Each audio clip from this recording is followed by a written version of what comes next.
बात पूछती हूँ और ये बात कई बार आप पे आरोप लगे हैं कि आपका जो मॉडल है चुनाव जीतने का वो ये है कि फ्री बिजली, फ्री पानी। You are somebody who understands numbers. आप इंडियन रेवेन्यू सर्विस में रहे हैं, नंबर्स आपको पता है, टैक्स कलेक्शन कैसे होती है, टैक्स की रिक्वायरमेंट किन चीज़ों के लिए होती है।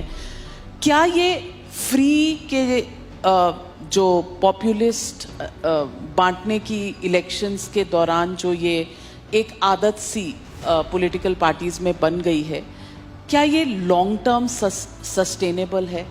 क्या ये गुड पॉलिटिक्स है? बहुत अच्छी पॉलिटिक्स है, सबको करनी चाहिए। मैं आपको बताता हूँ क्यों। इसकी इकोनॉमिक्स भी समझाता हूँ आपको और इसकी पॉलिटिक्स भी समझाता हूँ आपको। सबसे पहली बेसिक बात, इन सारे मंत्रियों को और इन सारे एमएलएज को बिजली फ्री मिलती है।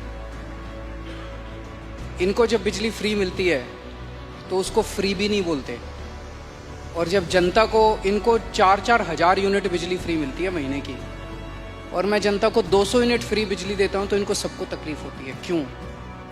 अगर इन मंत्रियों को जो फैसिलिटी मिलती है मैं अपनी जनता को देना चाहता हूं, तो इनको क्यों तकलीफ होती है? इन सारे मंत्रियों को और एमएलएज और एमपीज का सारा इलाज का खर्चा फ्री है। कोई बीमार हो जाए इनके घर का सारा फ्री है। तो अगर मैंने अपने दिल्ली के लोगों का इलाज फ्री कर दिया तो इनको क्यों तकलीफ होती है?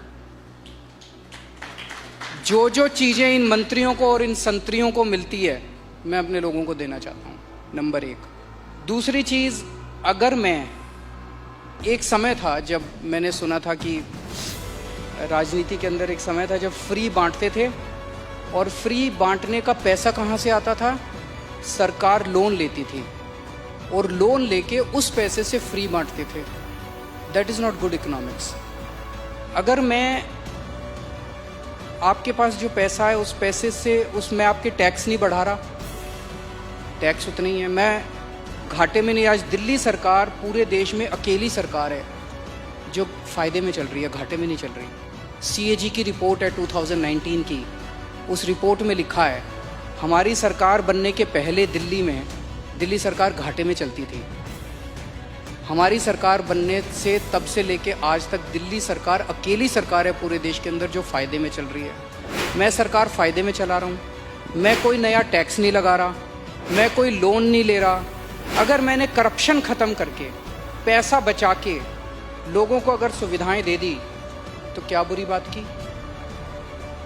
तो दिस इज़ गुड इकोनॉमिक्स। और तीसरी चीज़, पर ये मिरेकल होता कैसे? मैं एक छोटा सा एग्जाम्पल देता हूँ। जैसे ये फ्री दवाइयों वाला कैसे सिलसिला चालू हुआ, ये बड़ा इंटरेस्टिंग है। हमने एक फ्लाईओवर बनवाया, उस फ्लाईओवर की 325 करोड़ रुपए की एस्टिमेटेड कॉस्ट थी, वो शायद 200-250 करोड़ रुपए में बन गया, तो 125 करोड़ रुपए उसमें बच गए। कैबिनेट मीटिंग चल रही थी, हम लोग डिस्कस कर रहे थे, तो पता चला कि ये 125 करोड़ रुपए बच गए। हम ये डिस्कस कर रहे थे इस पैसे को कहाँ इस्तेमाल करें। तो मैंने कहा अगर हम सबका इलाज फ्री करना चाहें तो कितना खर्चा आएगा? So after 2-3 days they got back to me, they said 300-350 crore. So मैंने कहा ठीक है, इतना तो हम फ्लाईओवर बनाने में ही बचा लेंगे, इतना का पैसा। तो अगर मैंने फ्लाईओवर बचा के लोगों का इलाज फ्री कर दिया तो क्या बुराई है? मैंने सुना था कि एक मुख्यमंत्री हैं शायद गुजरात के, उन्होंने अपने लिए एक जहाज खरीदा 190 करोड़ रुपए का। मैंने लिए अपने जहाज नहीं खरीदा, मैंने दिल्ली की सारी अपनी माँ बहनों का DTC बसों में किराया मुफ्त कर दिया, 150 करोड़ का खर्चा आया। बताओ क्या बुराई है? So good politics and good economics, ये कर रहे हैं हम लोग। तो आपके पास ये कौन सा ऐसा फॉर्मूला है जिससे आप फ्री में भी देते हैं फिर भी आपकी सरकार जो है वो घाटे में नहीं, फायदे में है? ईमानदारी, सही नियत, बस और कुछ नहीं है। मैं बहुत छोटा हूँ, मेरा एक्सपीरियंस भी बहुत छोटा है, लेकिन मेरा 5-7 साल का सरकार चलाने का एक्सपीरियंस ये कहता है कि किसी भी सरकार में पैसे की कमी नहीं है। मैं ब्लैंकेट स्टेटमेंट दे रहा हूँ, किसी भी राज्य सरकार में और किसी भी केंद्र सरकार में पैसे की कमी नहीं है, नीयत की कमी है।